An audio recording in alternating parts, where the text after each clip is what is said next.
Hi, YouTube. It's Lynn. I wanted to come on here to talk about something that I'm very passionate about, and it has to do with theater, but it's more specifically to do with acting and directing. As you may know, I have been an actor for 10 years at this point, 11 years, and I've been doing it professionally. I'm kind of on a break right now, kind of not really. I said I was on a break, and then I did this workshop this month that was fucking amazing, and I met so many cool people. And it happened pretty randomly because TLDR, I got dropped by my agency over the summer. So then I was like, okay, this is a sign. I had been feeling dispassionate about acting for a while, so I'm just going to see what I can do outside of acting. So I just focused on school. And then this awesome project came along. I can't say what it is, but like the casting director asked my old agency, "Oh, is Lynn available?" They said, "Oh, she's not with us anymore." So then he found my Instagram and then he emailed me through the bio in my Instagram and asked me to send in a tape, and I did, and then I got it, and I was like, "This is the first thing that I've booked in years."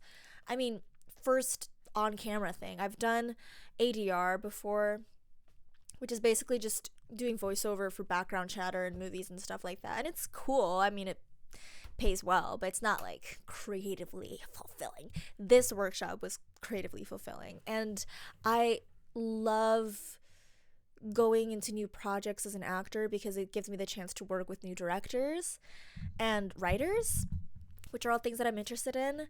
I feel like with writing, it's so different because it's really solitary in a way, and I one of the main things that I love about theater is that you work with people, and you work with people in a really special way. So okay, so first of all, I made a list. So with acting, one of my main frustrations with it is that it feels like you constantly have to answer to someone, and that you can't really control what you get. You're auditioning, and it depends on someone else saying yes to you. Whereas with directing, you do make a lot of decisions. I mean, in the real world, I assume you can't just choose what you want to direct and have like $1 million budget. At least at Fordham, I was able to propose the show that I wanted. I got to pick my team and have a lot of freedom in terms of what kind of people I could work with. And that was amazing because I got to, you know, make decisions with people that I trust and I hadn't really worked with before, but knew that we had similar views on how rehearsal rooms should be run. And professionalism was a big thing for me. And I think coming from the professional world, I guess I came from this very adult sense of self. Like, I've always felt like an old lady. And going into college, I was meeting so many people my age, but I felt so much older than them. And at the same time, I felt underdeveloped. Like, there's so many experiences that I felt like I missed out on as a kid. Like, this is so fucking stupid. But I never. What was that? Okay. I never experienced the Jake Paul era when he had that diss track with his brother. And like in high school, I would go to my friend's house and they would be singing it, and I'd be like, did I miss something from my childhood? Like I didn't I wasn't there for this. I wasn't aware that this was happening. Anyway, why did I go there? Yes, it's every day, bro. I think for acting and directing, you need to create your own network. Back on track.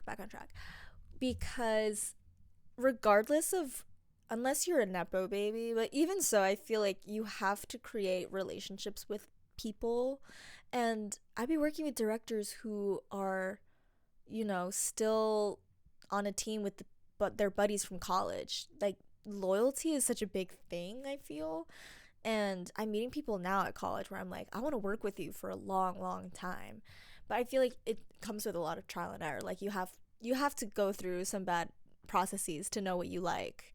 And everyone works differently. And I think as a director, you have to respond to some like different levels of um conflict resolution and what you do when your vision doesn't align with someone else's. Like, I think compromise is a big part of it. Like, I've never been the type of artist to be very dead set on a specific idea. I'm always open to change and criticism. And if I think that someone's idea is not going to work, I'll do it anyway, and then we'll figure out if it benefits the show itself, or if we should go in a different direction. Like, someone told me once, it's always yes and never no, because no doesn't get you anywhere. And I feel like new ideas are generative, and granted, not everyone's idea should be taken into account, because then it's going to be like a hot mess and there's no sense of direction. But my teacher said that a director is a filter, and I thought that was really great, because you being a filter for everyone's ideas means you can say, okay, this could work, let's try something else, or, oh, I really love that idea, let's do it. And I realized too that making decisions is never like permanent. Things change constantly, and personally I'm very indecisive, so like I can never set my mind on what I want to do at the moment. Not exactly. Which makes me such a great actor, because I'm so malleable and I can take direction, I guess. But I do notice that sometimes directors don't have things to tell their actors. Like, sometimes it's so much more about the big picture that I notice that actors can get kind of antsy when they don't get direction.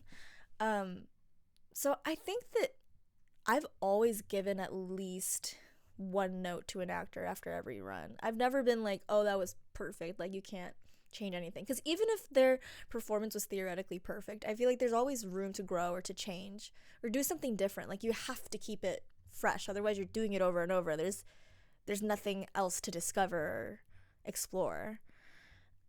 And okay, I actually wrote down a lot of things. I think I'm going to focus on auditioning, because this is a main point of contention for me. I feel like I just hate auditioning. I don't think any actor enjoys doing it. You can view it as practice for sure. I've heard every piece of advice. Like, I've watched so many interviews when I didn't book anything and I was like, I don't want to do this anymore. You really have to build a life outside of just auditioning, because I think that unless you're going to classes, you're seeing shows, you're reading plays, you're writing your own material, like you're posting your content online, you feel like whatever you audition for is the end all be all. And like, I couldn't do anything growing up because there was always this chance of a big opportunity around the corner. Like, I came into college expecting to drop out. I was like, I'm gonna book something, I'm gonna be famous, and I'm gonna drop out. And third year of college hasn't happened yet. And I think that I'm so grateful, because I have been able to gain a lot of great experiences and see so many shows in New York and make friends, do normal shit. Because unless you do normal shit, you can't live a life outside of acting. Like, I didn't know who I was for the longest time, because so much of my identity was tied to my job. And I think like a 9-year-old having a job is not normal, perhaps, by any standard. And a lot of my feelings about acting was shaped by the fact that I was so young and I didn't know what I was getting myself into, really. And now I'm 20, and I started when I was 9. I think looking back, I feel really bittersweet about it. Like, I had a lot of great experiences, but I didn't feel like I could fully just be. I had to always be looking forward and doing the next thing, and my mind was always in two places at once. And that stress, like, I would never wish it on anyone. Like, even doing this workshop, I had to coordinate with all my professors, because basically I was told that if I miss more than 2 theater classes, I'll be put on academic probation, which I think is not like completely true, but I was scared for sure. So I coordinated with everyone. I got deathly sick. Deathly's exaggerating, but I got sick. And I was just losing my fucking mind. I was like, I can't fail out of school. Like, I realized then how important school is to me. Like, school to me was being normal, was being a normal kid. And if I lost that, if I lost my grades, if I lost my standing, like, I thought, it's over. Like, this whole thing of me taking a break, it's all for nothing. So yeah, I think I'm just gonna end it there, to be honest, because all this other stuff I wrote, I feel like it's pretty obvious. You just have to be yourself and stop looking to external validation. It's really hard, but you just have to find, what am I learning? I'm learning that you have to find your own worth, like within yourself. It's really hard because for the longest time I was like, oh, I'm untalented because I'm not booking. And it's such a black and white way of thinking. And I'm finding joy in other things, like seeing really good shows. I saw the Buckeye at the National Theatre because I went to London impulsively for 3 days by myself, and it was the most fun I've ever had. And it reminded me why I want to do theater. And it's not just to book the next job, it's to tell great stories and to look back at ancient tales and recontextualize them. I'm learning so much at school that like I was able to apply to this workshop, and I realized that there's no rush. Like I can just take a breather, slow down, just live life and stop being so goddamn worried all the time. Like my world's not going to end tomorrow. I have the rest of my life to continue doing things. And I read this thing on an article today. This will be my last thing. It said, this is not a profession, it's a calling. So we have to stop basing our success on monetary value. Because if you keep chasing money or fame, success is never going to be enough for you because there's always someone that's going to have more of it. So it has to be something that you define for yourself. And for me, I think success is telling stories that I think are necessary to the moment and to have audiences really respond. Like if they have a conversation or a debate about it after they see my show or movie, I think that I've done my job, and like that to me is successful. And like with Straight White Men, there was a lot of conversation. There's even someone on this app called Fizz, which is like the Reddit for Fordham, who complained about my show because they were like, I can't believe Fordham is letting them put this on. This is the reason why Fordham's rankings are free falling. And I'm like, this is great. Like this is free press that I'm getting. And it was sold out. Like people enjoyed it.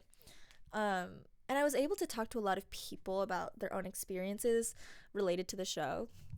And that's just the shit that I love. And like, mark my words, I'm gonna write and direct my own movie. I'm gonna win an Oscar. But before I do, oh, my door just opened. Before I do all that, I'm going to travel. I'm going to meet new people. I want to stay at a hostel. I want to see what that's like. I want to eat oysters. That's not really related to anything. I'm craving oysters. It's not like I've never eaten them before. I just like oysters. Anyway, I have a lot of things I want to do, and I know that they're going to happen. It's not even to brag. It's like, it's going to happen. So, yeah, I think that I'm going to continue doing this. I love having this little mic. I've always wanted to have a podcast. So, yeah, until next time. Thank you. Bye, YouTube.